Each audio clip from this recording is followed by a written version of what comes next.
culture shock we had when we just landed in Jamaica. Part 2. Jamaicans are not walking by foot. They are driving with the car to everywhere, every place. In Kingston, it's so common. You have parking lot to every place. Even if the party is like 100 meters, they're just taking the car and driving to the other party. Number 2, every Jamaican arrive with their own car to a place. So even if we're going 5 friends to a party, every person wants his own car because they don't want to be dependent on each other or to influence others their minds, or if they want to go early. So everyone just come with their own car, even if they're living close to each other. And this was like really so strange to us. Number 3, when a Jamaican man come into a party, he immediately go with his back against the wall and just observe the exit, observe the people. Yeah, like standing like that, just looking at the entrance. Like, serious look, like no effing. If you want part 3, let us know.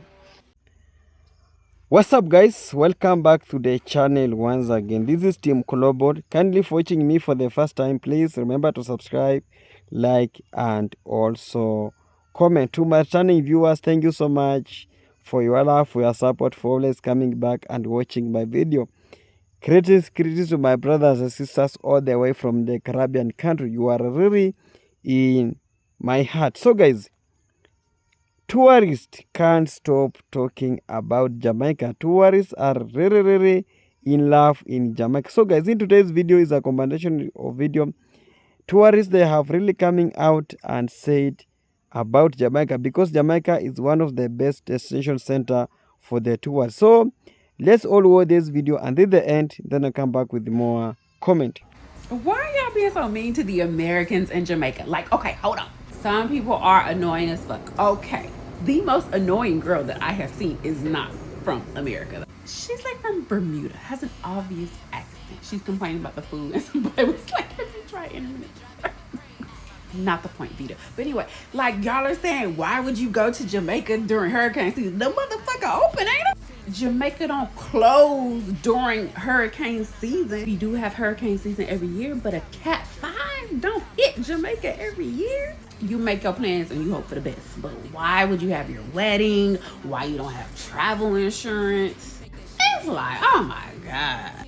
Y'all really do too much to me. If a monumental natural disaster occurs while I'm on vacation and I am now stuck and the hotel is still charging me $300 and $400 a night, I'm gonna be blown as fuck. It doesn't mean that I don't have $300. It's just, it was a natural disaster. Crazy that people are lined up at the front desk having to pay every day. Like, ridiculous complaints about no alcohol, quality of food, okay. But if anybody said anything, y'all on their ass. And that's just so fucking ridiculous. And if you go on a trip and you had enough for a 3-day and now it's a 4, 5, 7 day and now your pockets is tight, they're not judging you, okay? I done been on trips where pockets is tight. I'm not making fun of anybody that done ran out of money, okay? If people getting locked out their rooms because they can't pay, like damn, to me that's just doing a lot. Y'all just be doing a lot. The biggest cultural shock that I got after I got to Kingston, Jamaica, was people here know how to enjoy. When I was in India, everyone was working hard to win the rat race or getting the next promotion, buy the bigger house or the next new car. In all of this working and hustling, we forgot how to have fun. And even the first year I was here, I did not know how to have fun. I was constantly thinking about the next blog I wanted to post or the next idea that I wanted to work on. And the first year I literally passed by, I was just constantly worrying about not having fun. It's just so wild. After some time talking to locals, meeting our friends and being here, I finally know how to have fun. That's what I love about being here is people are clear about their priorities, they have good work-life balance and they know how to have fun and live life. Okay, I've been wanting to make a video about this since yesterday, but I was like just sad and upset and aggravated about what I kept seeing on the internet, so I literally had to unplug after making my video yesterday morning because I felt like I was literally gonna have a manic episode if I kept watching videos. So as you guys know, or if you don't know, I'm Jamaican, right? I'm the only one in my family that born in America, but I was raised in Jamaica still, with my Jamaican family, right? Now, the problem I'm seeing with a lot of this shit online when it comes to me being Jamaican is that these tourists are very tone deaf. Now, I know everyone's been talking about it, but like it's really getting on my nerves because not just a tourist, like it's just tourists, people on TikTok, all of this. I already said when it comes to Jamaicans, they already knew the storm was coming, and Jamaicans don't have the money or the funds, or some of them don't have the money or the funds to just escape. And especially because if some of them were getting paid or didn't get paid that week or got paid next week, like you gotta understand, these are people's livelihoods, right? Now you have these people working at these big hotels for people, and the tourists, why can't I go to the pool, why can't I go to the ocean, why can't I do this? Like, then go. Like, my question, what's stopping you? Nothing's stopping you. Go outside. They're trying to protect you. If you don't want to be protected, go out there. But this is devastating. I haven't heard from my family in 24 hours. My family on both sides, mom and dad's family. I haven't heard from anybody in the past 24 hours that is in Jamaica.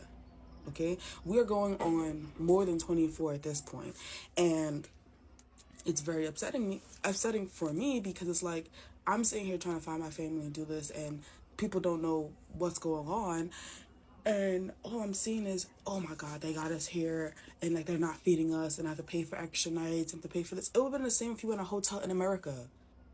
That's still gonna make you pay for extra nights even if it's an emergency, because guess what? You could have got up out that hotel and went to a free shelter, but you're staying at the hotel, so they still have to cater to you, so they're still going to charge you and upcharge you, because guess what, they have to rebuild the hotel when you're gone, right? Now with something like this, the biggest thing that's pissing me off is that when something like this happens to a country and like it's fully devastated and the houses are gone, this is when big businesses try to swoop in and buy land off of people. As Jamaicans, I'm gonna try to stand strong and do not sell your land to nobody. Like, my family owns land in Battelle Town, right? And I don't want them to sell it, but I haven't heard from any of them, okay? And the problem is, from what I've been hearing, what's going on in Battelle Town is that a lot of people drowned out there. A lot of people can't even get to the part where my family lives in because they live on like a downward slope. So it's like, I don't know what happened to them. I don't know if they're safe. I don't know if it's a lot. It's a lot of turmoil, and it's very surprising to see, because not only that, it's like it just hurts. It hurts as Jamaican to like see people talking like this, and then obviously people are now trying to scam with fake websites to donate money. Like, you can't even really send barrels down there anymore, because how they gonna pick it up? You don't even know if they alive to pick it up. I'm about to start crying again. I can't do this. Oh Lord, I'm trying to distract myself and do my hair. I don't even know what to do, what to say about this. Like, it's just really pissing me off, because you guys just have no understanding of what people are going through right now. Because like, I have a lot of friends who are Jamaican as well and can't get to their families, and their families live in different parts, and it's like, what do I do? Mind you, I'm gonna make a part 2. Y'all, I just got back from my first Jamaica trip, and let me tell you, something I noticed as an American down in the islands, they hit za all day over there. Like, more than you think, 3, 4, 5 times a day. But the crazy thing is, everybody was in tip-top condition. Like me personally, I can't roll up without my chest feeling tight. You're struggling to breathe, just backed up with all this phlegm and mucus in my throat. I'm thinking like, yo, how do y'all blaze like this and y'all still be in amazing shape, playing soccer, running marathons, all that? So I'm in the grocery store, right? There's this bad little island gal right there. And so I step up to her like, what's up, shorty? What's the deal? I mean, she was liking my locks, of course, so I was in there. And then she just laughed and she's like, yeah, we take respiratory health very seriously. We just use mullein leaf. Now, mullein, I had never heard of it, but it turns out it's this herb that's used for centuries. It has a whole bunch of antioxidant properties that help you break down excess mucus and congestion, so you can cough it all up. She even said it's been a part of their tradition for generations. So anyway, we start walking, we start talking, she takes me over to the other aisle where they got the mullein. This is the mullein she was talking about. I snuck some of this tea in my luggage because I thought it was rare, but it turns out they sell it here in the States. It's just that nobody knows about it. So as you can see, mullein is the key ingredient, but it also has thyme, robios, ginseng, elderberry, and ginger. I started drinking a glass every morning for the remainder of my trip. Y'all, tell me why I've been coughing up weeks and months old globs of mucus. Like, my chest don't even feel tight anymore. Breathing clearer than ever. I'm not snoring through the night like I usually am back home. Let me tell you, those Jamaican baddies confirmed it. I'm about to be putting everybody back home onto this tea right here. My girl even started drinking it too, so I just started getting a couple containers at a time. They sell them on the TikTok shop, and they literally cost less than a bowl of Chipotle, so it's not like you got to worry about breaking the bank. I definitely recommend you guys check this tea out because when I tell you it feels like a spa treatment for my lungs, got me breathing brand new. I'm gonna drop the link below for you guys. Things my Jamaican boyfriend do that I will never understand. Scratch throat. You ready? Yeah. Okay, let's In the next country or travel to a next country and get a cultural shock? Tell me in the comments. And let me tell you my story about cultural shock. So the first time I come to Jamaica, that was in 2018. And I went to one party with a friend in Triple Thursdays in New Kingston, right? And at some point, like 3 a.m., people start daggering and you see 2 persons on the floor. I dance like, now if you explain, you know what I talk about. And when it's shocked and embarrassed, I was like, why do I have to do it in front of everybody in the club? I can't turn at them yard, do them thing in them bed, like everybody. Oh man, with it shock. Can you imagine when you don't know anything about dancehall, you come from a next country and you see that? Will it shock your fuck? Boy, no, Jamaica kinda broke me out a little bit, so I can't shock again. 5 cultural shocks I suffered when I moved to Jamaica from Cuba. Hi, my name is Flor. I am Cuban and I live in Jamaica for 21 years now. And up to this day, me not stop for shock over them 5 cultural things here. Number 1, food for breakfast. Me say, come morning time, me could not believe me I see where I come from, Cuba. Breakfast time is barely a little sip of coffee if you're lucky. If you are a little bit more privileged, you may have some cow's milk and maybe a little bread. Member says 21 years since me left. But this is what me remember about the Cuba I left behind. You see, when you reach a Jamaica now, me say boiled dumpling, me say liver, me say kidney, me say ackee and saltfish with dumpling and food, me say rice and peas and all that dinner and morning time. Up to this day, me not exaggerate, me not tell no lie. Me can't get over the fact that Jamaicans have a whole meal for breakfast. Number 2, manners and respect. Me don't know what was it about the Cuba me left behind, but we never did practice manners and respect. My grandmother always did tell me that manners and respect in Cuba died in 1959. You see, if you buck up on somebody, you just buck up on somebody and move. You say if it's morning time, you just wake up and move. You say if it's evening time, you just walk through and move. But you see in a Jamaica now, in a Jamaica, you better practice your manners and respect. You have to say good morning. You have to say good evening.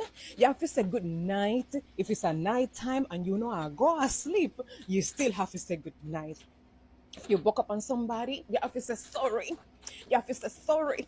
You have to say sorry. You better say sorry. Boy, me wish Cuba will take up back manners and respect. Number 3, eating out. You see the Cuba I left behind, going to restaurants? That was not in my vocabulary. The liquor restaurant that did exist were owned by the government, and let me tell you, you don't want to name that food there. Eating out for my family was almost like a taboo because we were so afraid that we will get sick. So every time we will travel to another province for health reasons, for whatever reason it would be, we carry our own food, we carry our own liquor bottle with juice and them thing there for eat, and you will not eat out because you don't know where them process them food, you don't know what did they in that food, and there was no guarantee that you will find food a road.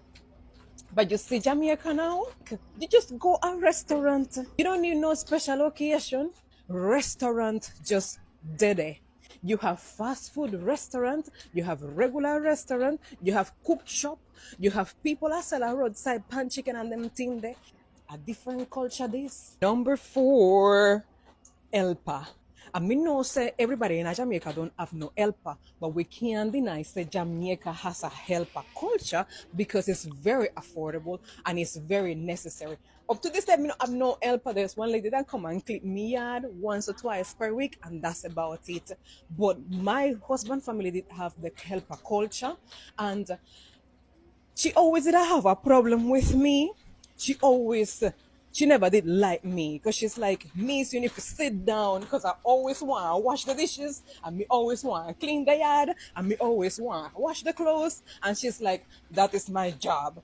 She's one of the people them who helped me to learn English when I first moved to Jamaica. We used to sit down with her and talk to her, and we had so much in common because she come from country. And when I described my life in Cuba, it was very, very similar to her country life in Jamaica. In Cuba now, Elpa, well, that is back in the day before 1959, and even I will say maybe a little bit after 1959, people will still have helpers in their house. People were rich, and so, but after everybody don't migrate to America, or the rich people in Cuba don't go to America, that culture died. Nowadays, you do have some people who have helper, but these people who have helper is people who run Airbnb. So it's somebody that they will pay to come to the house, come clean and do all them things there.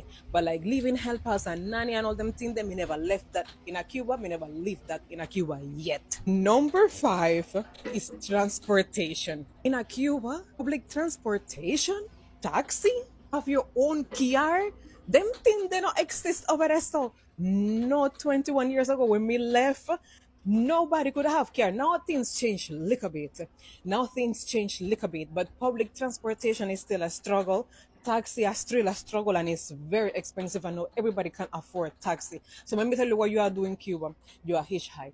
You are standing on a roadside, said you answered stop, and pray say one big truck full of a cane or whatever it is stop for you and pick you up. Other than that, a foot of hype. You see, when it comes to Jamaica now, public transportation there, taxi man there, and if you have little money, you can buy your own vehicle. Miss me dey drive in a car, go everywhere. Me come to Jamaica, go sit down in a car with my husband. Automatic vehicle, and me get this, me get car sick because me not accustomed to them fancy vehicles there. So again, you better appreciate what you have. Better give thanks for what uno have because other people don't have it like uno. I've been to Jamaica 10 times because I love the people. I love the food. I love everything about Jamaica. I spend most of my time in Jamaica just relaxing. I love pools, so I love to get in the pool. I like the resorts, and I'm just out.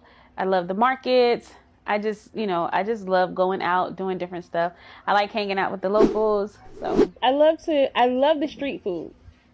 Most of the time when you travel, a lot of people will tell you don't eat street food, of course. But I do love Jamaica street food. The jerk chicken is totally different on the street than it is when you have it in a restaurant. Because it's that stuff with the mama be doing. The extra seasoning, that extra everything. That's what makes it a lot better than just, restaurant style. These are the 5 biggest cultural shocks I suffered as a Cuban moving to Jamaica. Number 1, throwing the toilet paper in the toilet. Cuba is a very different place right now, but back in my days, you couldn't do that. First of all, we didn't even add toilet paper. We did use newspaper, and then you have the little basket beside the toilet, and then you would have put the paper in there. So me did put the toilet paper in the basket, and my mother-in-law yard by mistake couple times. Number 2, meat. When I went to Jamaica, I went to live with my mother-in-law, and she did have a helper. So the helper would have cook. And the first time I see the helper cooking, I swear I said they might keep a welcome party for me. And I was like, oh my God, it looked like I missed the notice that they're keeping a welcome party. And then when dinner time come, miss everybody, I share them plate, and I'm like, no party, no, I keep again. And I asked my husband, and I said, you know, I keep party or something. He said, no, why you are asking? I said, but me I see a pot full of meat in the stove. Like, what is that? And he said, no, that is how we cook here. I'm like, excuse me? You see, in my Cuba, the one that I was coming from, we cook a little tiny piece of meat and it's counted per person. Let's use an example of a chicken very quick. My family will slaughter a chicken at home. We take part of the chicken to make soup. That will be the 2 foot, the neck, and the intestines. The soup will be one meal. Another meal will be the leg and thigh them. and another meal will be the breast and the chicken back. 3 meals, 3 different meals out of one chicken. Me never adjust to them abundance them there. I was shocked. Number 3, it was the lack of public display of love. You see, in Cuba, people are kiss, people are hug, people are make out, people are fill up one another in a public. People sometimes even in a public. And most time I did have to find myself holding back when I was in public with my husband. And every time, like if I kissed him or anything, I just felt like everybody was like, what are you doing? Get a room. You know, it was very uncomfortable. And 21 years later, after practicing that, I have found after visiting Colombia and Brazil, which are places where people do that, just like in Cuba, I feel like, boy, me really miss out in hug and kisses. Number 4, Jamaicans bathe a morning time. In Cuba, nobody no do that. I am not saying it's because we are nasty people, but because we don't really have the resources, we don't have the water, we don't have soap, we bathe 2 times for the day. So in a Cuba, it's normal for a man to wake up a morning time, washing face, and a woman wake up a morning time and she wash her face and she wash her and go about them business. Number 5, and this was one of the biggest adjustments I had to make. And it was wearing a brassiere and just changing my general way of dressing. Jamaicans' way of dressing, Jamaicans' style is impeccable. I have been to many different countries and I have never seen anybody who dresses as well as a Jamaican does. And I am so glad and thankful that I adopted that type of that part of the culture, because my IG name is Flor Cubana, that style, thanks to Jamaica. I literally went to Jamaica without a brassiere. I never did wear one to begin with. One of the first type of shopping that my mother-in-law took me to was to buy underwear. She's like, do you want to go shopping? I said, I couldn't even say yes. And she's like, let's just go buy some brassieres. My to them never did long. I was 20 years old, okay?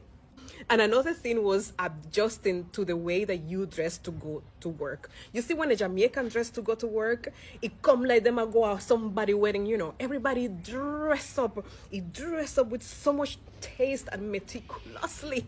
I had to adjust that because in Cuba, you just wear your shorts and slippers to go at work. No matter what your line of work is, nobody know a dress up to go at work. So I had to take time to learn that part of Jamaican culture, and it was an absolute shock to see that somebody who works in a very regular industry, meaning like this person is not a lawyer or a doctor, that they dress up to the T. Convenience in Jamaica, those two words are not in the same line. I wanted to talk about some crazy really crazy culture shocks that I noticed since moving from the UK to Jamaica 1 year ago. I thought my class started at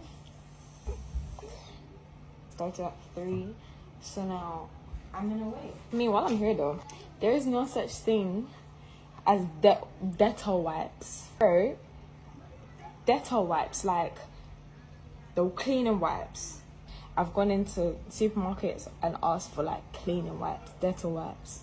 Nobody knows what the heck I'm talking about. That was a mad thing to me because that's like staple. We ain't got Dettol wipes, we got some sort of wipes for cleaning. So what am I supposed to clean with? Sponge and flipping Fabuloso. You know, in wintertime, our clocks go back, so it starts getting dark mad early. But from 5 p.m, lights out. Lights out. You see it start getting dim, you blink, it's dark. Uber Eats, it's not a thing. There is something called 7 Crave. You need to plan to be hungry. Excuse me, that food is taking 2 hours minimum to get to you. If you want to order food, you need to make sure that you are ready to be hungry at 8. So you better order at 6. I don't know if it's rude to just roll into the class an hour late. It's better than not turning up. There's no corner shop or anything open past 7 basically. Anything like supermarket, them things are locked off by a certain time. Especially on a Sunday, nothing is open late. Because if you're hungry on a Sunday night, you're starving till Monday morning, I'm telling you that. everything comes down to convenience, and there's none of that in Jamaica. I've had my first culture shock in Jamaica today. Excuse the sweaty face, I've just finished my workout, just came out of the gym. So, I've never had a culture shock in Jamaica before. I'm used to Jamaican culture. Let me tell you the story. I was called to the principal's office to discuss my attire. The lady goes to me, Mum, I need to send you the school dress code. I was like, school dress code? Well, the girls are okay, the uniforms are fine. What's going on? She goes, no, parents' school dress code. I was like, what? Moral to the story, I go to school wearing my gym wear. Not like this. Obviously, I always have a t-shirt over it, a little jacket over it, or I'm always wearing leggings most of the time. 99% of the time I'm doing my school, because I work out after I do my school run. And yesterday we had a meeting with her. I wore a maxi dress, one shoulder, really nice dress actually, one shoulder, a bodycon. I've got a body on me, so the dress is tight, yes, but it was, you know, nothing was on show apart from my shoulder, off the shoulder, and just one side as well. Wish I could show you the dress, but I didn't take any pictures. It was long, but it was tight on my body because I have a figure. And the lady was like, oh, she wasn't rude or anything, she was very nice talking to me, obviously. And she goes, oh, but you were tired yesterday, you know, some principals will not allow you in their office, you know, wearing such dress. I was like, what I wear should not affect anything. You shouldn't really be commenting on. I don't want to make this video very long, but I was very shocked and taken back that, you know, they were there to comment on what I wear. To be honest, I'm a bit in shock, because I wasn't naked, you know, nothing was on show as such. So why tell me? Why have a dress code for parents? You should be focused on the learning. I know you're a top school in the area, we understand all of that, you know, and you have your rules. I respect all your rules, but I think that the schools can be modest, which I like very much. Rigid, I love it. You know, they focus on learning. I love that about the schools here in Jamaica. But they have a lot of rules that doesn't really make sense. The hair thing, you know, the baby hair thing, the perm thing, the hairpiece, the weave, how they look, how they do that. But listen, they have so many rules. That doesn't affect anyone's learning ability. That compared to England, we're not here to talk about that anyway. I'll do another video for that. But I'm just thinking, what I wear shouldn't be policed by no principle whatsoever. Hello guys, welcome back. Jamaica is one of the most destination tourist center in the world. No other country, no debate on that. We cannot form a committee sitting down and discuss how Jamaica is the best tourist center. It's obvious. Jamaica has been known one of the most welcoming people in the world, and it's in geographical. You can go and do the research. You will find Jamaica is one of the best ones. So guys, tourists can't stop talking about Jamaica, and Jamaica is a spirit. Jamaica is not a country, it's more than a country. When you were mentioning about Jamaica, think about more than the country. It's not only Jamaica like an island, but it's more than a country. So you can't stop talking about Jamaica when you just visit Jamaica. And that's why tourists cannot hide anything about Jamaica. And when you just go and ask somebody who have been maybe going to Guyana or going to Jamaica, asking him or her which is the best country ever to visit, he or she will tell you Jamaica. I'm not telling my words, but it's the reality. It's the reality, and you have really watched how Jamaica is being ranked is one of the best country in the world. So, number one, things that is really making Jamaica to be loved and declared to be the capital, and tourists can't stop talking or loving Jamaica, is number one is the culture. Guys, Jamaica has the best culture, starting from the when I'm talking about culture, culture comprises of so many things. Starting from the food, coming to the track and field, coming to the tourism, Jamaica is number one. When I talk about culture, when you just go in Jamaica, when you visit all the 14 parish, you will find each and every has the best attraction center. Starting from the Kingston, coming to the Negril, going to the Manchester, all has its own a culture. Guys, I want you to recommend more people which is the country parish in Jamaica has the best tourists, but I know all of them they have the best tourist center. And also Jamaica, have you known that Jamaica is the only country that has the underground Blue Mountain? Jamaica is the only country. That is the some of the unique things that is really in Jamaica. And the another thing, Jamaica has the best food. We cannot debate on that. Because go to the geographical, you find that Jamaica is the second, Jamaican food is the second food in the world. Starting from the jerky chicken. If you haven't tasted jerky chicken is found in everywhere. Jamaica has the best KFC. They have study jerky chicken, coming to the egg, coming to the parties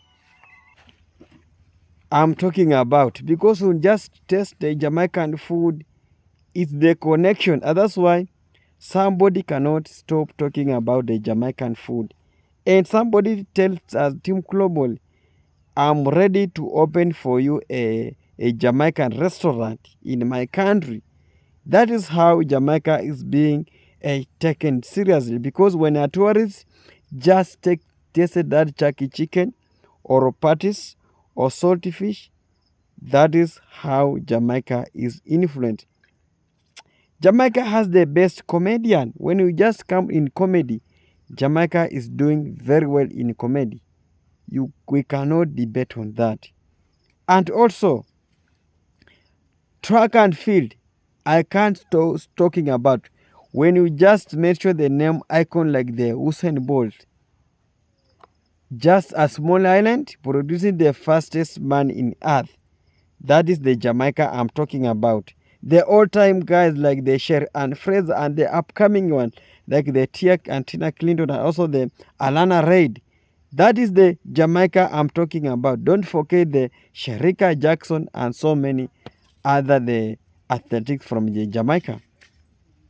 Other thing that is really making Jamaica to be loved and whatever being shocked is about the beaches. Jamaica has the sandy beaches. Tourists can't stop talking about Jamaica because those sandy beaches, they are really flocking very well in Jamaica. They can't stop talking about Jamaica beaches. Jamaica has the best beaches. And that's why I told that we cannot sit down and sit maybe in a boardroom discussing how Jamaica being the best destination or tourist center. Another thing is the Jamaican themselves. Jamaica, pick up yourself. Wagwan guys, we really appreciate you. I normally, when I just met a Jamaican guy, I just feel like, guy, this is the man. We have seen so many people being healed in Jamaica. Jamaica having the best, Jamaica being the best. When you just come in terms of compliment, Jamaican tourists can't stop talking about the Jamaican compliment. Also, they're dating the Jamaican men. They will feel the full compliment. When we talk about the Jamaican healing, we have seen some of them, those Asian people who really come out and just heal in Jamaica, and a man from the Trinidad and also from the Bahamas, they really get saved in Jamaica. So I can also say that Jamaica is the medicine for this. Some of people they have been being healed here in Jamaica. So guys, I just want you guys to comment this video, guys. Let's interact in this video. Team Global. If you haven't subscribed, guys, remember to subscribe, like, and also comment. And thank you so much for your love and comment. Remember, we started this channel for the 0 subscribers, but now we are almost 1600. So if you haven't subscribed, let's make this video road to 2000 subscribers. Team Global, bye for now. See you in the next video.